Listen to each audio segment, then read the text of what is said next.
Assalamualaikum warahmatullahi wabarakatuh. Sebelum kita memulai pembelajaran pada hari ini, marilah kita kirim Al-Fatihah terlebih dahulu kepada para pendahulu kita, kepada para guru-guru kita, dan juga kepada keluarga-keluarga kita. Allah hadinya. Lahumul Fatihah.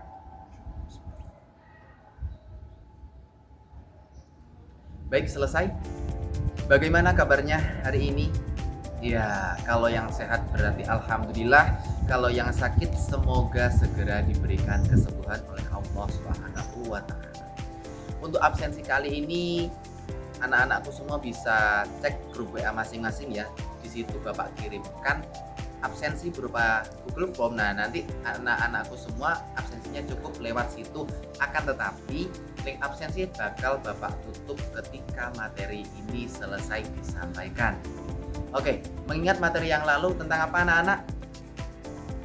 Jangan sampai lupa. Kalau lupa ya eman-eman, rugi. Kemarin sudah belajar, sekarang lupa. Harus dicatat. Nah, materi kali ini yakni tentang mengkritisi informasi tokoh. Lantas kenapa kok kita harus mengkritisi informasi tokoh? Tentunya salah satu manfaatnya bahwasanya kita bisa mengetahui kenapa seseorang bisa dijadikan tokoh inspiratif, kenapa sosok tersebut bisa dijadikan suri tauladan. Nah, cara kita agar mengenal lebih dekat yaitu dengan salah satu caranya yakni dengan mengkritisi informasi tokoh. Nah, oke. Bagi anak-anakku semua, silahkan kalian catat terlebih dahulu kira-kira apa yang akan dibahas di dalam materi mengkritisi informasi tokoh. Silahkan dicatat terlebih dahulu. Oke, selesai. Nah, nanti silakan di cross check bagaimana pemahaman teman-teman terhadap hipotesis teman-teman dalam memahami mengkritisi informasi tokoh.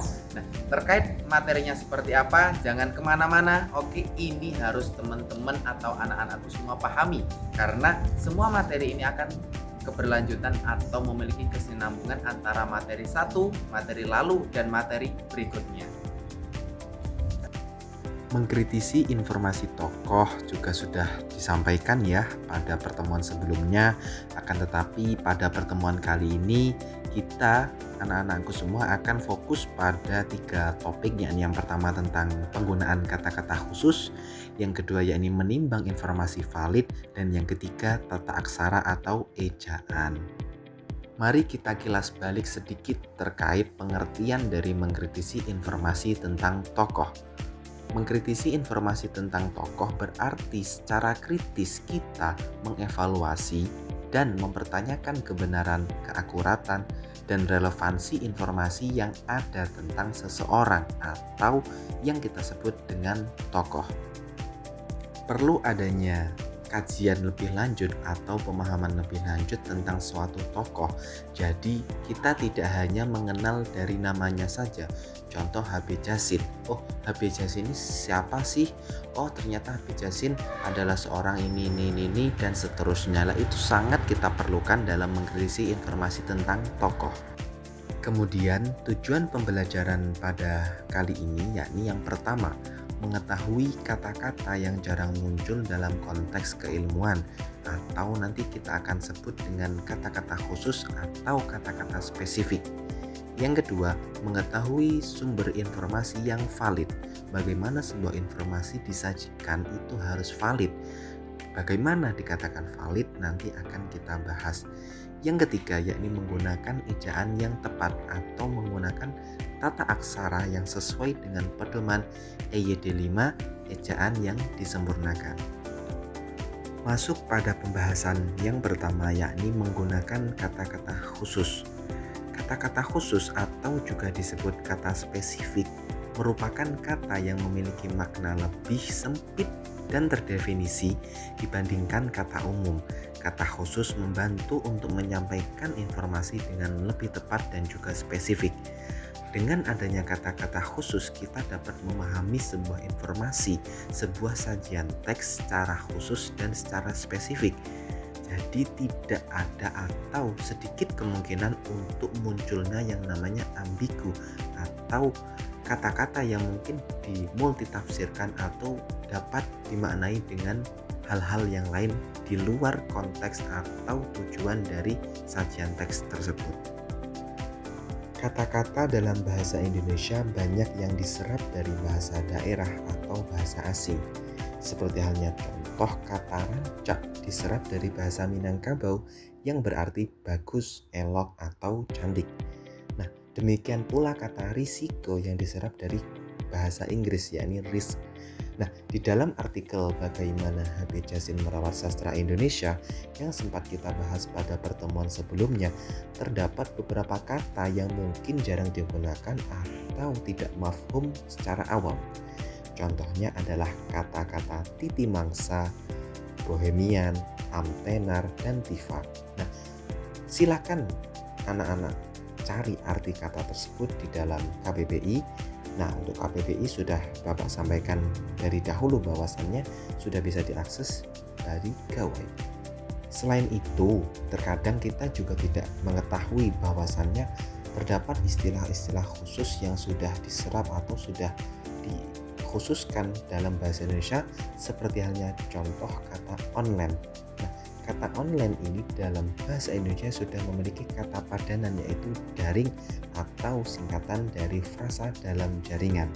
Nah, mungkin tugas anak-anak semua bisa ke depannya lebih memperhatikan dan mengamalkan apa saja sih kata-kata khusus yang sudah ada di dalam bahasa Indonesia ataupun berupa padanan-padanan yang di dalam bahasa Inggris ataupun bahasa asing lainnya, pokoknya yang sudah memiliki padanan di dalam bahasa Indonesia.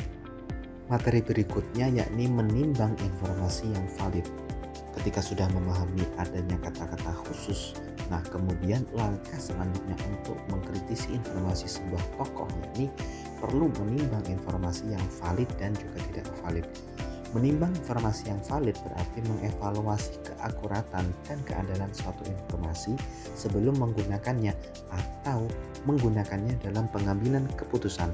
Hal ini melibatkan mengecek, cross-check kebenaran faktanya bagaimana, kemudian identifikasi sumber yang terpercaya, dan yang terpenting memastikan konsistensi informasi.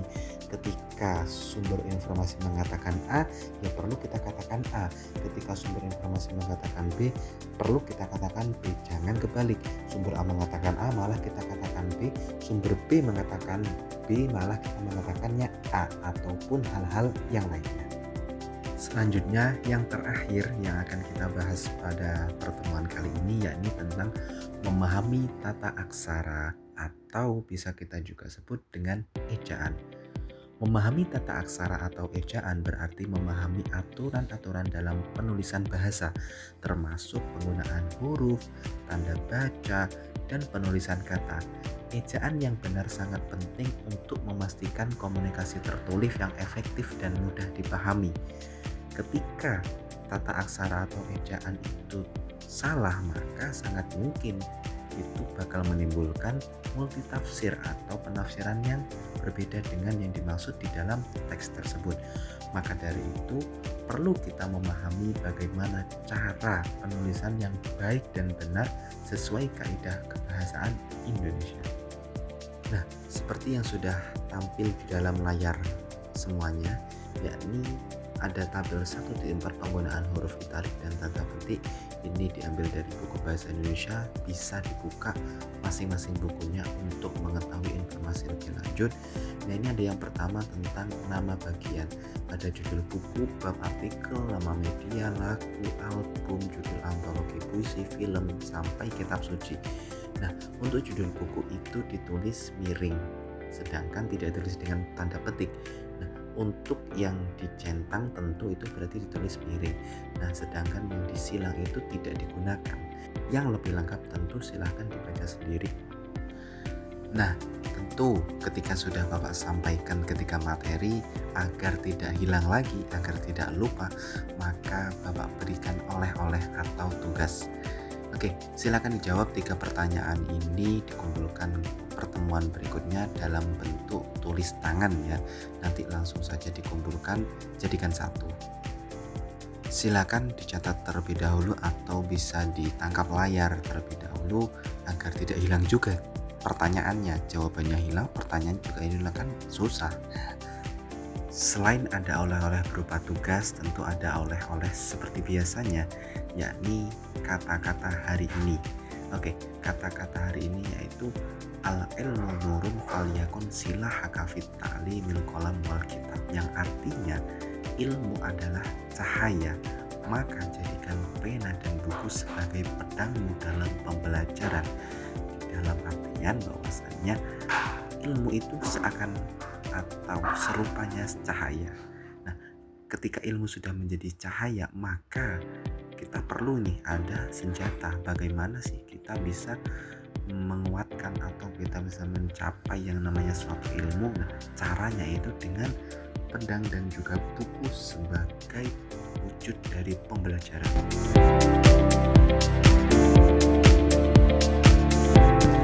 Baik, demikianlah materi yang bisa Bapak sampaikan. Hal-hal yang mungkin memang anak-anakku semua pengen ditanyakan, silahkan tanyakan di grup WA atau ditanyakan ketika pertemuan yang akan datang.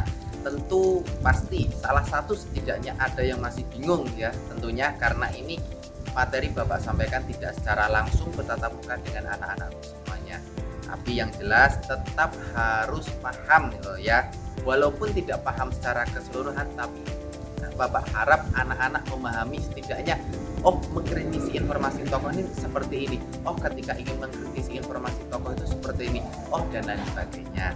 Tentu PR-nya sudah Bapak sampaikan di tadi, yang sudah Bapak tampilkan itu PR-nya jangan lupa. Tentunya untuk pertemuan berikutnya silakan dikumpulkan di meja Bapak, karena insya Allah pada pertemuan berikutnya Bapak akan lakukan secara tatap muka tentunya. Masa tidak kangen sama Bapak, masa ya kita harus lewat dalam jaringan terus, kan bosen ya.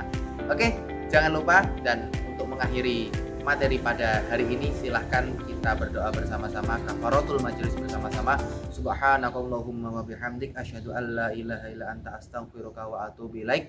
Pesan Bapak yang terakhir, jangan pernah menyerah untuk belajar, karena orang menyerah tidak akan pernah belajar. Akhirul kalam, wassalamualaikum warahmatullahi wabarakatuh.